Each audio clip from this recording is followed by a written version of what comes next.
man. Hi everybody, welcome to the Little Black Box. That's great, you can do that.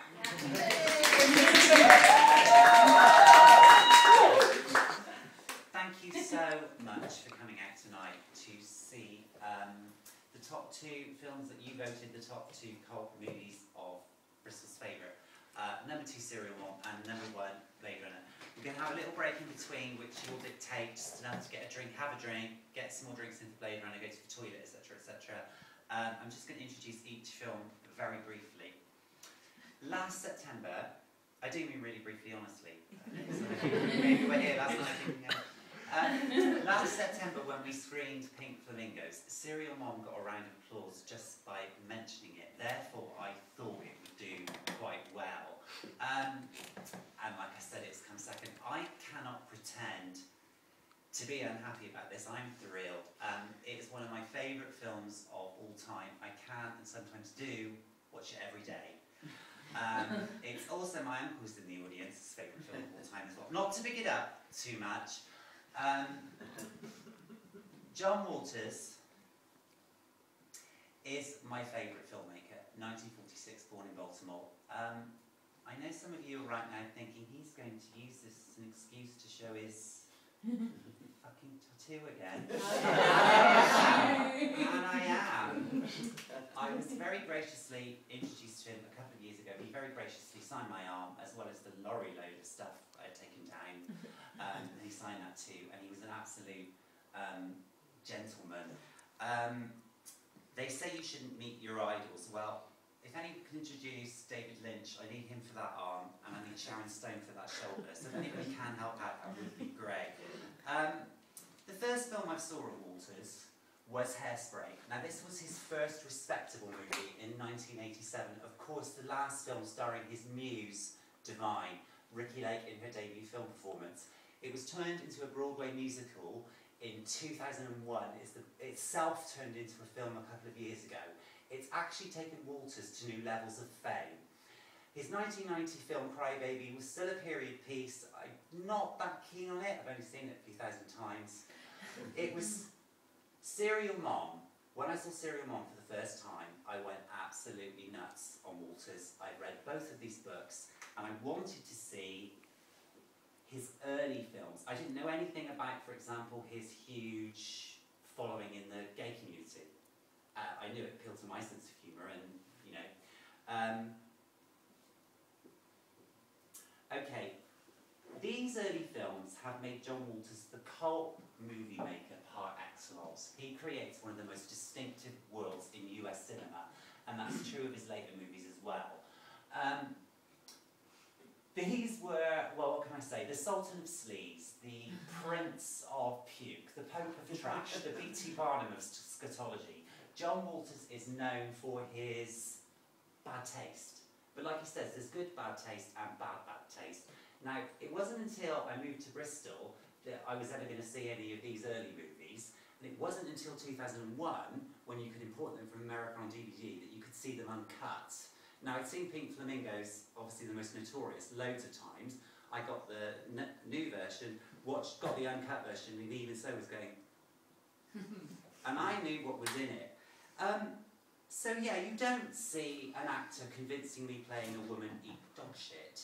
You do not see a man exposing his syphilitic-covered cock to a young girl. You don't see a sexual reassignment decide that her operation wasn't such a good idea and cuts off her new penis and throws it to a dog. You're not going to see any of that in Serial Mom, but it is the first of his films after Hairspray and Cry Baby to bring the anarchy back. Now, Waters is a suburban boy. These are the films that set his sensibility in place. When he was a toddler, he would ask his mother to take him to car lots so he could go around and look at the crashed cars and imagine all the accidents that happened. She took him to a very forward-thinking doctor, because they were quite likely to have given him bromide sedatives and ECT, to be honest. This was the early 50s. And the doctor said, if he wants to look at crashed cars, let him. So she did. He would wander around and look for blood on the seats and go, my God, all the accidents that must have happened here. So from a very early age, he had a horrible fascination with the macabre. When he found exploitation cinema, he saw Andy Warhol's Chelsea Girls, and he quotes that as one of his favourite films of all time. That was it. He knew he had his calling in life, and that was to make movies. So he got a group of friends together. They were druggies, they were dropouts, they were rebels, and they started to make these little underground films. Now, another thing that Walters is obsessed with... first of all, the early 90s, of course, was the decade of the serial killer. The serial killer was the 1990s Hollywood movie villain. So in a way, he's taking the piss out of this with Serial Mom.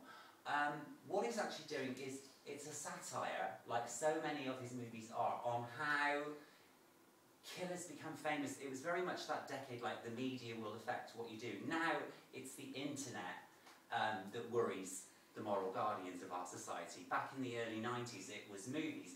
Natural Born Killers is making the same point, but with a much, much more of a heavy hand, like knocking you over the head. Walters does it much more subtly. Serial Mom is the last film of his to have a joke about this gentleman here. Now, he has jokes about him in all of his movies. Kathleen Turner, what's that noise? Sorry. Kathleen Turner said there is a joke involving Charles Manson. He said it was the only thing, when they were rehearsing it, she was like, oh, this is awful. And he said, Kathleen, it's a joke. People will take it as a joke. She didn't object to doing it, but you'll see. Anyway, when he came to the Watershed and gave a talk, a couple of people pulled him up on this because he has apologised for the Manson jokes now. He is still best friends with one of the Manson family killers who's still in jail. He visits her in jail. He talks about her in his book. Someone challenged this on him, and he said, kind of like, what can I say? I didn't think about the victims, I'm sorry. Okay, Sam Waterstone is her husband, serious actor. He wasn't sure about doing it. Kathleen Turner and John Walters had to talk him into realising they weren't trivialing violence. He was also a bit worried about the sex scene, and John said, we're not going to show your ass. Ricky Lake's chat show had already started. It reminds us of how good she actually was and what potential she had as an actress. Matthew Lillard went on to be in Scream. Mary Jo Catlett on the right as her nosy neighbour who doesn't do something, for those of you who've seen it. And Mink Stole on the left. Mary Jo Catlett is known from Different Strokes. Mink Stole is she's been in all of his films bar one right from the beginning. She's one of his old hands ever since Big Parts. He does say that he knew he was somebody for the first time because he always rehearses at home in Baltimore. He's never made a movie outside of his hometown of Baltimore. He always says that he knew he was someone, or he knew that his worlds had come together for the first time when Mink Stole was calling Kathleen Turner a cock-sucking whore. Kathleen Turner. Now, with such a powerhouse performance, you'd think that all the others would fade into the background. No, they've all got really, really good lines. It's a film where everyone makes an impression, but this is a tour de force performance from Turner. Turner had come to attention 10 years earlier in this movie, a sinewy remake of Double Indemnity, a really, really good film. She's also got the throatiest voices. What's her name? Lauren Bacall. She's got a very deep, throaty voice. And her performance in Body Heat was just fantastic. It shot her straight to the A-list. You're not very smart, are you? I like that. Of course, after that, Turner went on to prove her range as China Blue, dress designer by day, prostitute by night in Ken Russell's absolutely insane Crimes of Passion. Brilliant film, but my God. Prizzi's on that, which she got... No, I beg your pardon, she didn't get an Oscar nomination for it, but it was very, very well regarded. She got a nomination for this movie coming now, Peggy Sue Got Married, which was kind of like, came out in '85, and it was very much seen as the adult version of Back to the Future, which came out the same year. It's a little bit more adult orientated, really, really good film. But she became a megastar for the 3 films that she did with Michael Douglas, Romancing the Stone and Danny DeVito. Romancing the Stone. Oh, sorry, I should have had them move a bit faster. So fiddly. Jewel of the Nile. She does say that when they were filming Romancing the Stone, Kathleen Turner was happily married right up until her career finished until after. She only divorced her husband a few years ago. She said they nearly had an affair because they were so bored on location, her and Michael Douglas, but they didn't, and she said to them she's really glad that he didn't because they sizzle on screen together. They were brilliant. This film where they're going through a divorce, has anyone seen it? Yeah. Was the first that showed us how mean she could be, but also how nice at the same time. Here she is with John Waters a couple of years ago. Now he said she did everything I wanted her to do and more. There is a joke in it. I can't say she's in a speeding car and it's when speeding van. And it's when she passes her family.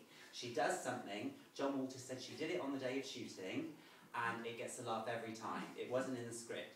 Kathleen Turner says that John will push you into getting the role he needs out of you, but he stops short of being unkind or mean. But he is quite a full-on director. When they're blocking and when you're doing certain things, that's fine, you can change, but you do not change his dialogue. He's very, very sure of what he's written. She read the script, she got to a bit that takes place in a men's urinal, thought, who the hell, chucked it down, but couldn't stop thinking about it. Got it out of the trash bin, got to another bit later on that involves a leg of lamb, and shouted for her husband to come and said, you've got to read this, and she was in. Now, even the critics who didn't like her, didn't like the movie, had to praise Turner. Now, obviously, the films, they're not so good, I have to be honest. I'm fond of the first two. That is, I'm really sorry, John, not very good at all. He is still trying to get funding off the ground for his next movie, which is a kids' film. He did say that it contains a character so gay he cannot walk. When we was at the watershed. But so far he hasn't like, oh, I'm so gay, I can't walk. But that hasn't come to fruition. But you wish it would. His ideas are there, sometimes they're not. For me, Serial Mom is the one where it all comes together. This is an absolutely fantastic. Oh, and if you're offended by the F word, you may as well leave right now, because this film gets an 18 certificate within the first 3 minutes on language alone. Enjoy the movie.